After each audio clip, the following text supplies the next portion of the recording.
tudo bem? Eu sou o pastor Magno Lessa e você é bem-vindo ao meu canal. Nesta aula, nós vamos estudar a lição de número 12, que tem por título Criando Filhos Saudáveis. Vamos aqui ao nosso texto áureo. Diz assim, Lucas capítulo 2, versículo 52. E crescia Jesus em sabedoria e em estatura e em graça para com Deus e para com os homens.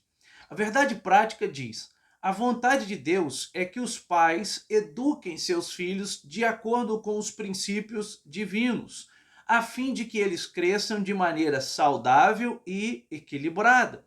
Ora, se você deseja que o teu filho, que a tua filha cresça de maneira saudável e equilibrada, a Bíblia então nos instrui a criar de acordo com os preceitos da Bíblia Sagrada. Vamos aqui aos objetivos. 3 são os objetivos desta lição. O primeiro objetivo será revelar a moralidade da família de Jesus. E a gente então observar aqui de maneira direta a família de Jesus. Depois, nós vamos abordar as fases da vida de Jesus conforme os evangelhos nos apresentam. E, em terceiro lugar, explicar o tríplice desenvolvimento do Senhor Jesus. Logo, a nossa palavra-chave para esta lição é a palavra equilíbrio. Vamos aqui então à introdução neste momento. O Senhor Jesus nasceu numa família normal. Nós somos apresentados através dos evangelhos sobre a vida e a família de Jesus. Nós temos 4 evangelhos que são considerados evangelhos canônicos, isto é, que foram considerados evangelhos inspirados por Deus. É verdade que outros evangelhos surgiram ali no século I, no século II, mas eles não foram considerados evangelhos inspirados. Então nós temos 4.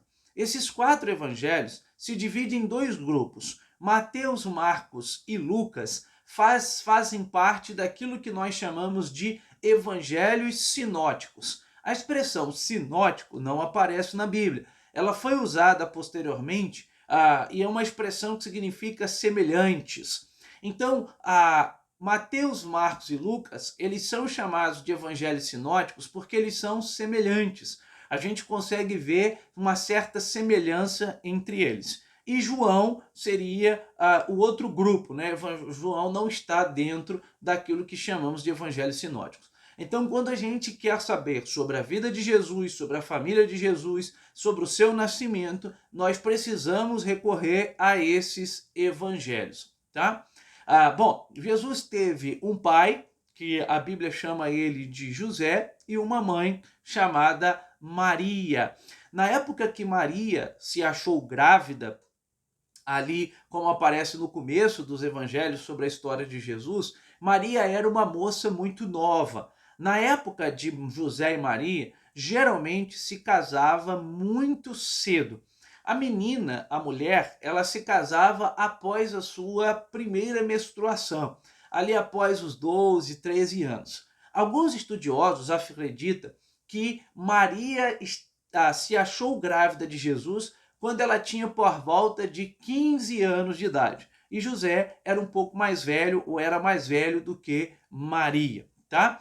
Bom, então é assim que a Bíblia nos apresenta. Jesus teve como pai José e Maria. Agora, é claro que nós somos informados que isso foi obra do Espírito de Deus, já que Maria não se relacionou sexualmente com José. Ela se achou grávida pelo Espírito Santo, através do Espírito Santo, e essa concepção, ela foi uma concepção virginal, ok? Foi por obra do Espírito Santo, que estava sendo gerado nela, era obra divina.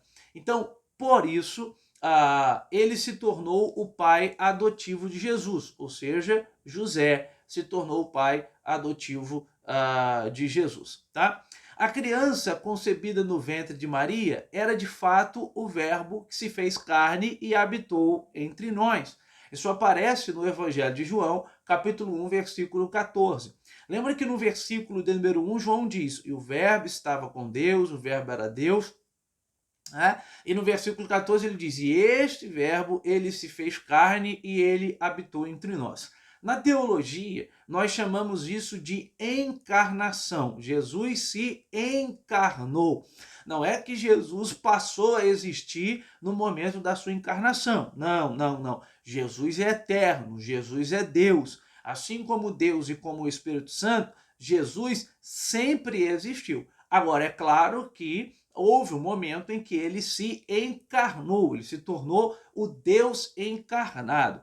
E como nós podemos ter certeza disso? Paulo, escrevendo aos Filipenses no capítulo 2, a partir do versículo de número 5, Paulo diz: e tende em vós o mesmo sentimento que teve Cristo, que não teve por usurpação a ser igual a Deus. A NVI traduz o texto como não teve pelo que se apegar, tá? Abriu mão ali, então, né, do céu, abriu mão da sua condição do céu como ele estava, não teve por usurpação ser igual a Deus. Aí Paulo diz, se esvaziando, ou seja, esvaziando a si mesmo, tornou-se homem, fez semelhante ao homem, semelhante ao servo, foi obediente até a morte e morte de cruz. Então nós chamamos isso de encarnação.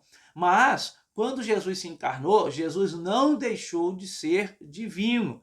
Nós, para tentar explicar isso, dizemos que Jesus era 100% homem e 100% Deus. Não é que Jesus era 200%. É só uma maneira de explicar que ele era plenamente homem e plenamente Deus, tá? Ele não abriu mão da sua divindade, ele abriu mão do status que ele tinha ali ao lado ou junto de Deus, mas não, ele não deixou de ser divino quando ele se fez carne. Então, nesta lição, estudaremos o desenvolvimento de Jesus dentro da família de José e Maria, seus pais. Nosso propósito aqui será extrair lições da família de Jesus e que essas lições, de fato, possam nos auxiliar, nos ajudar aqui a compreender também a nossa família. Lembra que a Bíblia está sempre nos ensinando. E aqui, hoje, nós vamos aprender sobre a família de Jesus. Amém? Vamos aqui, então, ao primeiro tópico, uma família normal. Vamos aqui apresentar os dados gerais que nós possuímos a partir dos evangelhos sobre a família de Jesus. Então, José e Maria eram descendentes da família real de Davi, ou seja, eles pertenciam à família de Davi, tá?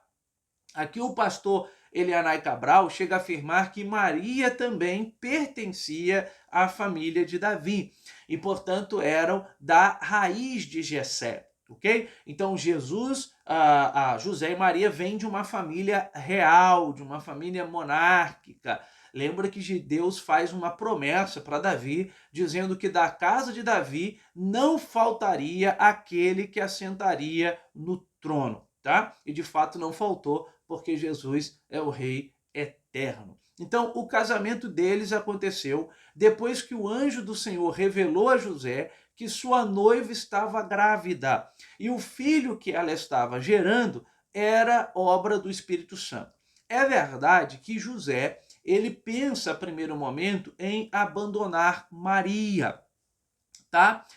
José quer secretamente abandonar Maria. Isso por quê? Porque Maria se encontrou grávida.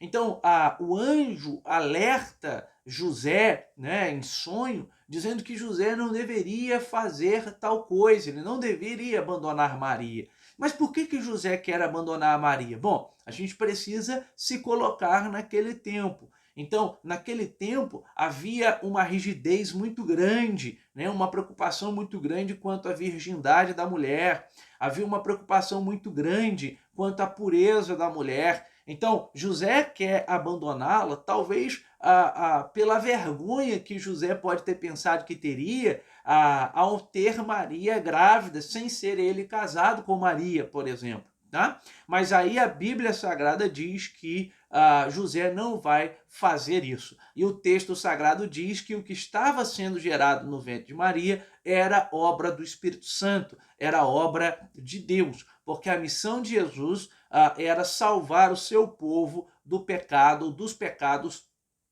cometidos. Então, posteriormente, sim, José vai se relacionar sexualmente com Maria, após o nascimento de Jesus. Eles serão um casal, eles terão uma vida de casados normalmente, como toda pessoa daquele tempo e hoje tem. Então, era uma vida que passava pela relação sexual. E Jesus terá irmãos, tá? Então, podemos inferir isso a partir do relato de Mateus. E José, despertando do sono, fez como o Senhor lhe ordenara. O que ele fez? Ele recebe Maria como a sua mulher e ele aceita que o que está sendo gerado no ventre dela é de fato obra de Deus, e José não vai abandonar Maria, né? Ele vai ficar ali ao lado de Maria. E ele não conheceu Maria até que Maria deu à luz ao filho,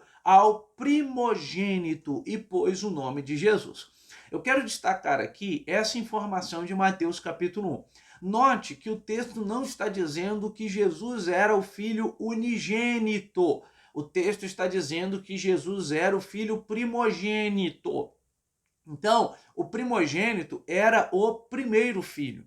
O filho único era chamado de filho unigênito. Lembra que em João, capítulo 3, versículo 16, está escrito assim: e Deus amou o mundo que deu o seu único filho, ou filho unigênito, tá? E aqui o texto não diz unigênito, diz primogênito. Logo, José e Maria tiveram outros filhos, tá? Então Maria, ela só foi virgem até a concepção de Jesus. Depois eles tiveram outros filhos, tá? Então que fique claro isso. Jesus tinha irmãos ali carnais, ok? Bom, os filhos de José e Maria depois de Jesus. Jesus foi o filho primogênito de José e Maria.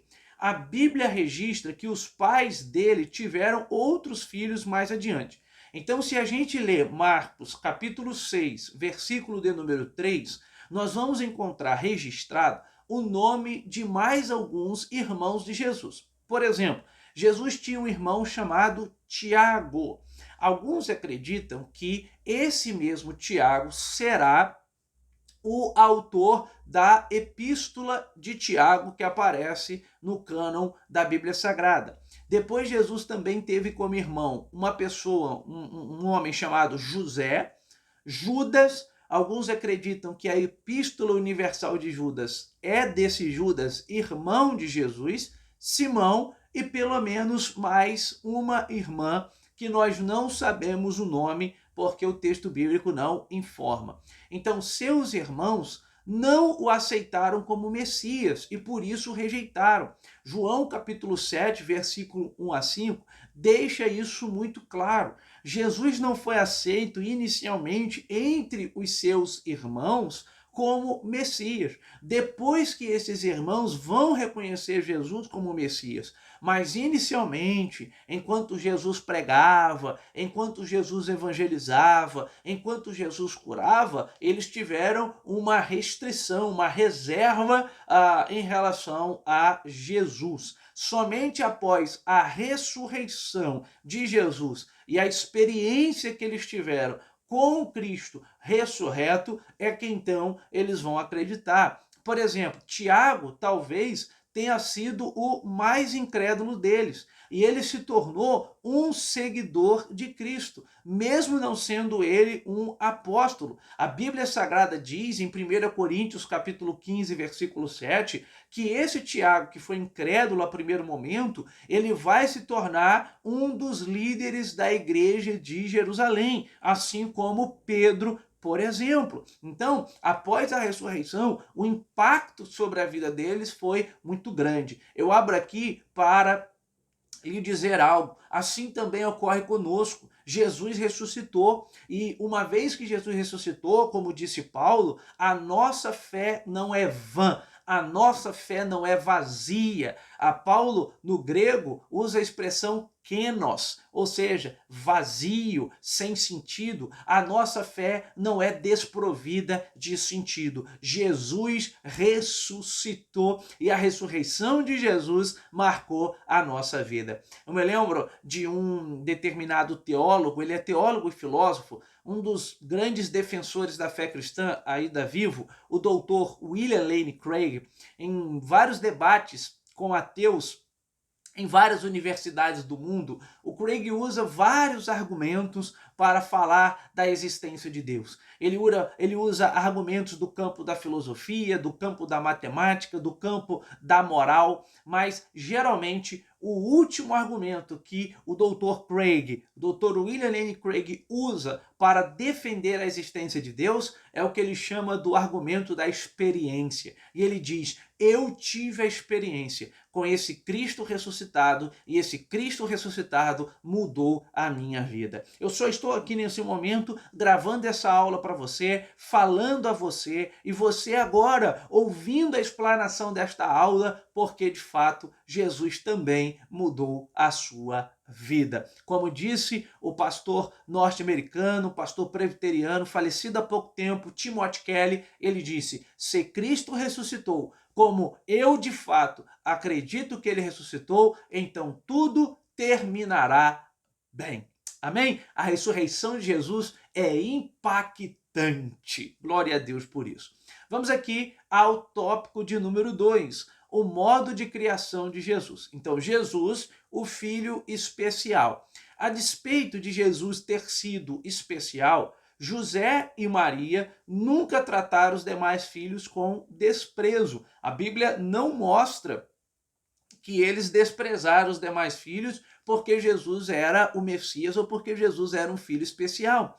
Eles sabiam que havia algo especial na vida de Jesus, na vida do primogênito, pois lhe foi revelado que ele seria o Salvador. A Bíblia diz em Lucas capítulo 1, versículo 35, que Jesus é anunciado para Maria como o Salvador do mundo, como o Filho de Deus. Então eles sabiam que ele era especial, sabia que aquele que estava sendo gerado ali era o Filho de Deus que veio para resgatar e salvar o mundo. Ao longo do começo do Evangelho de Lucas, é exatamente isso que a gente vê quando Jesus ele é apresentado ao templo, que nós temos Simeão, né, dizendo: agora eu posso morrer porque eu vi a promessa de Deus, Ana expressando também de igual maneira, tá? Então, houve esse reconhecimento, Lucas retrata esse reconhecimento de que perceberam que, de fato, aquela criança ela era especial. Então, José e Maria tiveram que saber administrar dentro do seu lar, dentro da sua casa, a situação, essa diferença, sem diminuir os outros irmãos. Olhar para os outros irmãos e deixar muito claro que todos eram importantes e que todos tinham o seu valor.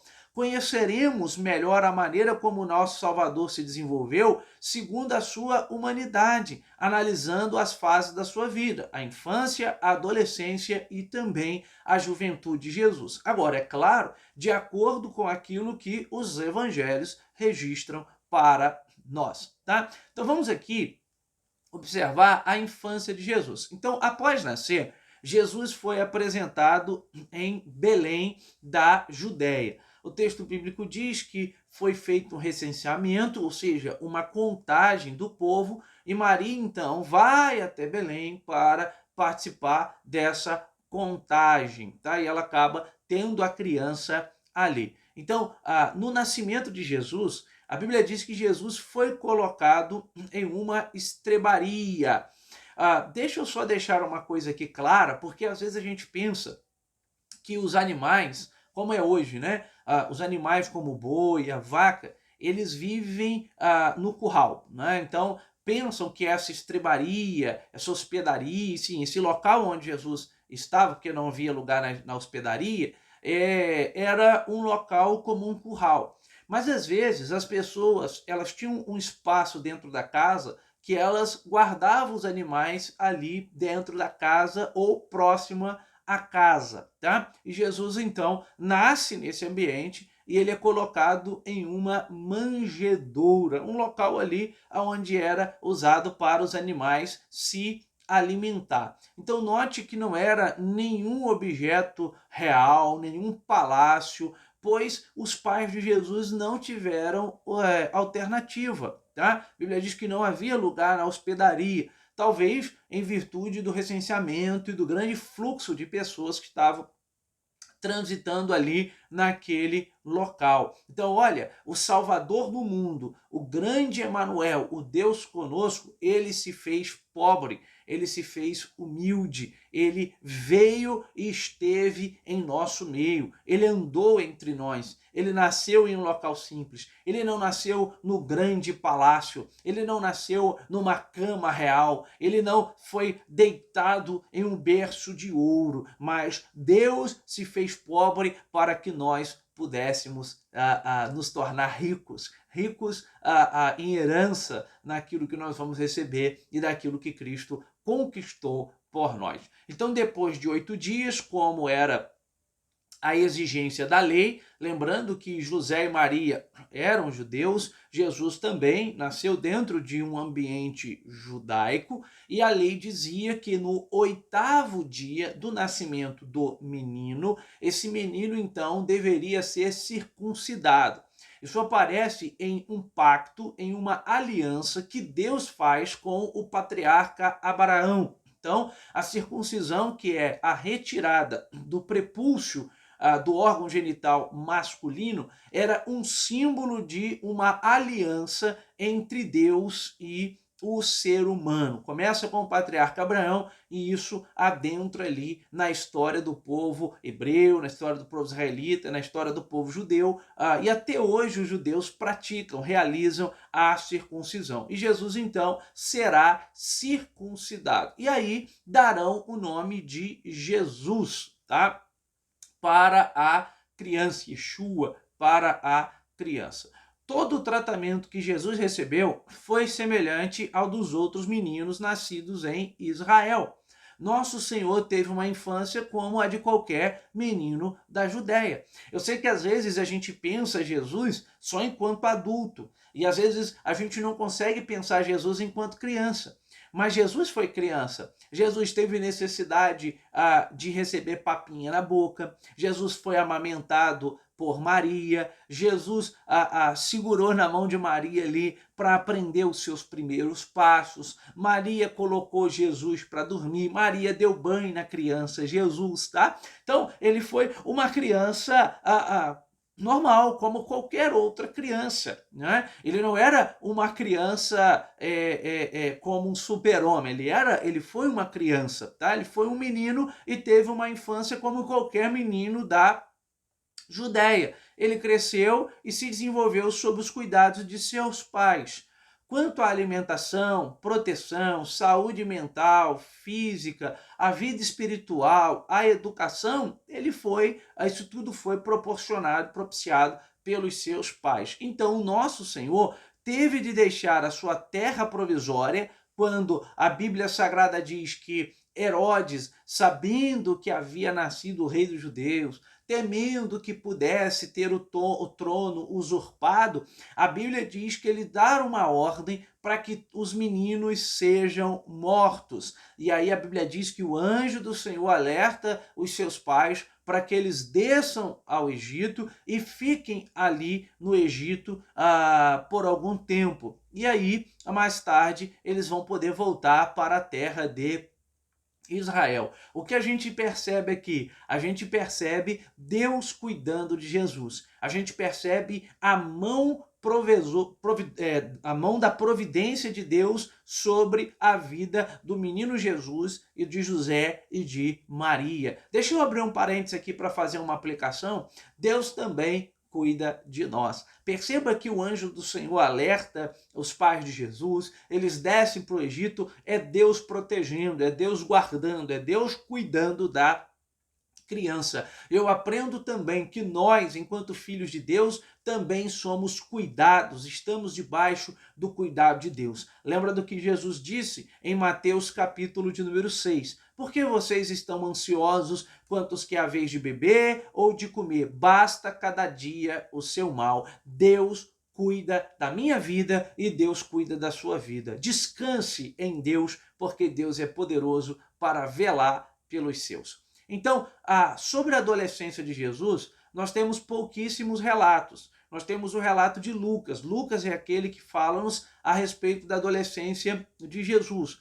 É um texto que apresenta para nós como Jesus estava crescendo, não só em estatura, mas também em sabedoria e em graça diante de Deus e diante dos homens. Então, na Bíblia, a informação que temos sobre a adolescência de Jesus, e portanto a única informação que possuímos, é uma experiência que Jesus teve quando ele tinha 12 anos de idade em Jerusalém, tá? Ali com os doutores da lei. Nessa idade, o menino judeu ele era introduzido, agora de fato, na vida religiosa.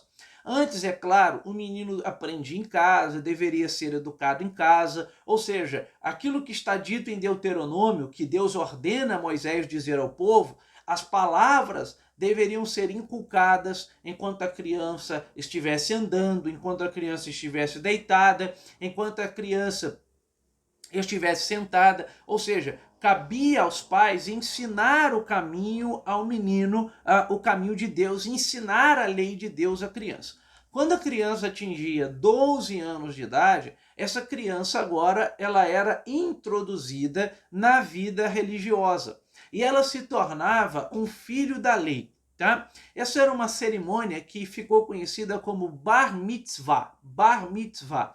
Até hoje, os judeus fazem essa cerimônia, ok? Fazem essa cerimônia. Quando o menino atinge 12 anos de idade, você tem a cerimônia do Bar Mitzvah. Agora ele é introduzido na vida religiosa. Então a ida de Jesus para Jerusalém tem isso em mente, tá? Então ele vai com a sua família por causa dos deveres religiosos. E ali a Bíblia Sagrada diz que ele vai para cumprir esses deveres religiosos, dizendo o texto que essa observância era muito própria dos judeus, era uma preocupação dos judeus observar os preceitos religiosos. E dentro desses preceitos, nós temos as festas religiosas. E nós temos as 3 festas mais importantes. Essas festas faziam com que as pessoas fossem a Jerusalém para adorar a Deus ali em Jerusalém. E quais são as 3 festas mais importantes? A festa da Páscoa, festa esta que marca a libertação do povo do Egito, a festa do Pentecostes, onde também era comemorada a entrega da lei ali no Sinai, quando Deus deu a lei no Sinai, e a festa dos tabernáculos, a lembrança que eles foram peregrinos no deserto. Então toda a celebração dura cerca de 7 dias, ali Jesus em Jerusalém. E depois eles voltariam para casa. Só que o que é engraçado no texto é que Maria e José acabam se esquecendo de Jesus, acabam deixando Jesus para trás. E talvez eles estavam numa caravana, né? Por isso eles não se perceberam. E eles só vão perceber 3 dias depois, né? E aí eles voltam apressadamente e vão encontrar Jesus no interior do templo, conversando e discutindo com os doutores da lei.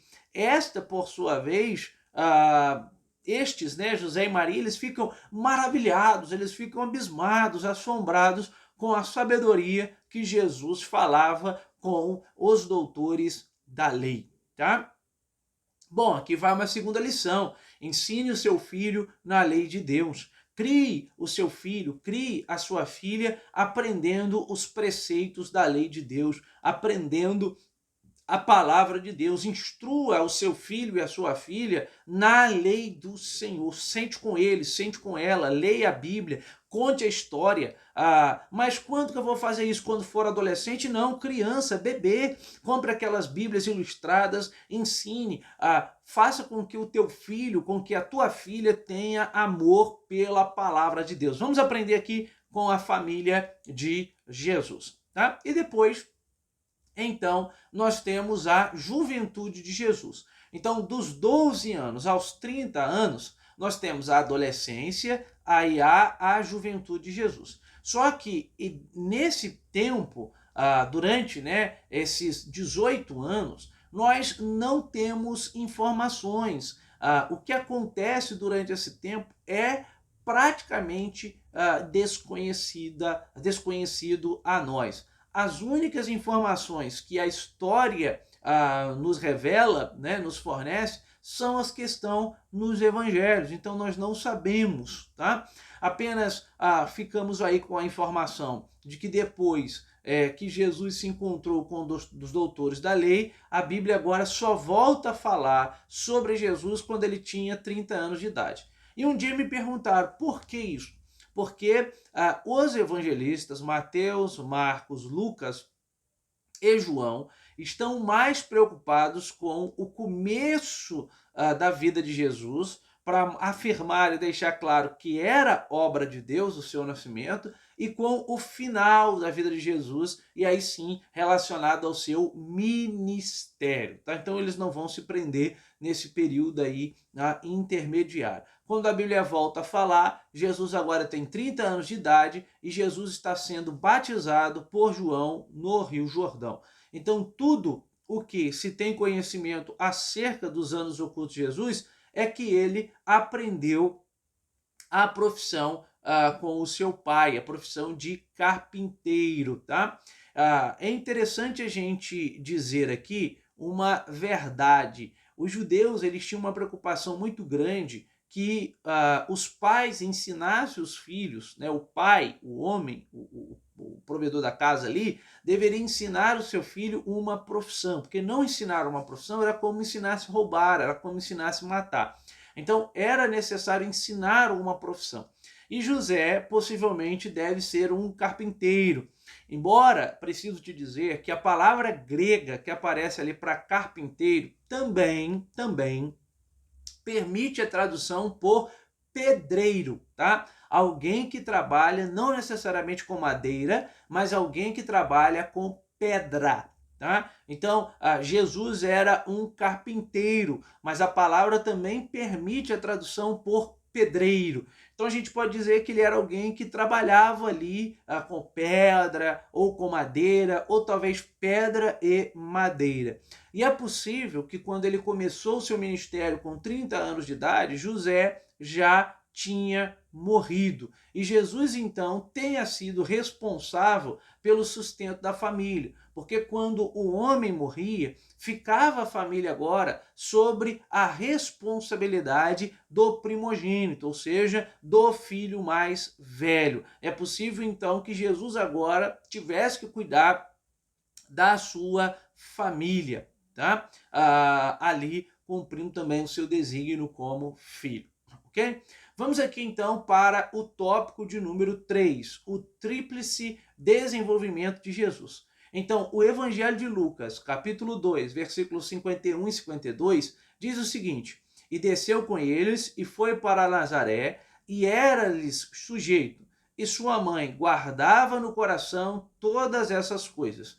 E crescia Jesus em sabedoria, em estatura e em graça para com Deus e os homens. Então Jesus crescia em sabedoria, é o primeiro subtópico do tópico 3. Jesus recebeu uma educação básica que qualquer menino judeu da época de Jesus recebia. Já até comentei isso daqui. Jesus foi educado ali nos preceitos da lei de Deus. Ele foi instruído naquilo que os judeus chamavam de Torá. Torá significa lei, também pode significar instrução. O que era a Torá? A Torá nada mais era do que os nossos 5 primeiros livros do Antigo Testamento, a saber, Gênesis, Êxodo, Levítico, Números e Deuteronômio. Tá? É claro que não tinham esses nomes entre os judeus, mas são exatamente esses 5 livros que nós chamamos de Pentateuco, 5. Tá? Ele aprendeu a ler e escrever, viveu uma vida simples, pois sua família era pobre. Eu ouvi alguém dizer esses dias que Jesus era analfabeto. Eu discordo dessa afirmação, né? Não acho coerência para tal afirmação. Um historiador aí no Brasil, não vou tocar no nome aqui, dizendo que Jesus era analfabeto. Nós temos problemas com essa informação. Pelo menos através do texto bíblico, só se esse historiador está desprezando o que está no texto bíblico. Mas através do texto bíblico deixa muito claro para nós que Jesus não era analfabeto. Pelo contrário, ele quando começa o seu ministério, ele vai à sinagoga que estava em Nazaré, recebe o livro do profeta Isaías, abre o livro, que era um rolo, né? Ele desenrola aquele rolo e ele lê como que ele era analfabeto se ele leu. Acho isso muito difícil, tá? Então, o nosso Senhor crescia em sabedoria, ou seja, conforme a sua relação com o Pai e também ali diante dos homens, tá? Certamente essa foi a razão pela qual Lucas afirma que ele cresceu em sabedoria antes de dizer que ele cresceu em estatura. Então, os princípios de vida de Jesus e a sua disposição em resolver problemas eram dignas de uma pessoa sábia. E aí, Lucas identifica essa sabedoria. Então, além de crescer em sabedoria, ou seja, em sua relação com o Pai, e aqui vai outra lição: instrua o seu filho e a sua filha de modo que ele ame a palavra de Deus e que ele ame ao próprio Deus, que ele se relacione com a palavra de Deus e que ele se relacione com Deus. É claro que se ele se relacionar com a palavra de Deus, ele vai se relacionar com Deus. Essas duas coisas, elas precisam estar de mãos dadas. A gente precisa crescer a nossa comunhão com Deus. A gente não pode só crescer em estatura, a gente tem que crescer no relacionamento com o nosso Pai Celestial. Amém? Então Jesus crescia em estatura também. A palavra estatura, ela se refere ao crescimento físico, tá? Ele estava se tornando maior, pois o texto está no contexto do desenvolvimento físico do nosso Senhor. Então, Jesus viveu em Nazaré. Nazaré era uma aldeia um pouco desprezada pelas pessoas daquela época. Lembra que Natanael disse para Filipe: acaso pode vir alguma coisa boa de Nazaré? Então, Nazaré era uma aldeia desprezada, uma aldeia possivelmente aonde residia na sua maioria pobres. A família de Jesus era uma família pobre, tá? E ele cresceu ali em Nazaré e foi ali onde ocorreu o seu desenvolvimento físico. Não por acaso Jesus desenvolveu ali no trabalho da carpintaria. Era a forma com que na adolescência, na juventude, ele ajudava aí a sua família. Jesus crescia em graça diante de Deus e diante dos homens. A graça para com Deus tinha a ver com a sua consciência quanto à sua natureza e missão. Existe uma discussão teológica quando que Jesus se torna consciente da sua missão. Será que ele se torna consciente antes do batismo, após o batismo? Né? Existe essa discussão. Dá-nos a entender que já com 12 anos Jesus já nutre, ainda que inicialmente, essa consciência da sua missão. Mas o fato é que só é nos revelado a sua missão começando de fato com o batismo e que ele tinha consciência da sua missão quando ele foi batizado, tá? Então essa consciência pode ser constatada no episódio em que os seus pais o acharam no templo discutindo com os doutores da lei, como acabei de mencionar aqui. Gentilmente ele respondeu para os seus pais: por que é que me procuráveis? não sabeis que convém tratar dos negócios do meu Pai. A José e Maria ficam sem entender o que Jesus está dizendo, mas aí nós sabemos que ele está se referindo a Deus. Então, a graça para com os homens tinha a ver com a sua personalidade carismática. Jesus cativava. Aonde Jesus chegava, ele atraía pessoas, a sua mensagem atraía pessoas. É claro que a Bíblia diz que ele curava muita gente, mas muitos dos que estavam com Jesus ou andaram com ele ou foram até ele, foram sim porque ele curava, mas há momentos que eles foram até Jesus por aquilo que Jesus falava, pelo ensinamento de Jesus, porque Jesus não falava igual os fariseus falavam, né? Pedro inclusive disse: o Senhor tem palavra de vida eterna. Então o carisma de Jesus atraía. Eu abro aqui um parênteses para deixar outra lição. A palavra de Jesus deve nos atrair. O que são os evangelhos? Né? Os evangelhos preservam as boas novas, aquilo que Jesus fez e aquilo que Jesus falou. As palavras de Jesus nos atraem. A palavra de Jesus é a vida eterna, é aquela que direciona os nossos passos em caminho e em rumo à vida eterna. Amém? Que Deus continue nos abençoando. Vamos aqui ao subtópico 4. Então, lições importantes que nós podemos extrair. Olhando para o desenvolvimento de Jesus em sua família, podemos aprender que a educação de filhos cristãos tem a ver com o desenvolvimento emocional, social, sobretudo espiritual, tá? Essas coisas precisam andar de mãos dadas, tá ok? Um desenvolvimento emocional, social, e também espiritual. Os pais precisam ter essa consciência de que está sob a sua responsabilidade prover o ambiente propício para os seus filhos, para que esses filhos se desenvolvam de maneira saudável e também geral, tá? Então, o ambiente familiar deve ser um ambiente propício para o desenvolvimento emocional, social e espiritual de seus filhos. Seja exemplo dentro da tua casa, seja exemplo dentro do teu lar. Outro fator de destaque é a sabedoria dos pais de Jesus em não manifestar predileção, ou seja, escolher um em detrimento dos outros. Por exemplo, a singeleza de Maria em guardar tudo no coração revela uma personalidade discreta, não precipitada e equilibrada. O equilíbrio e o bom senso não podem faltar na educação dos filhos. Amém? Glória a Deus. Vamos aqui então agora a nossa conclusão. Então, diz assim o pastor Elianai Cabral: a família de Jesus é um exemplo de boa formação familiar.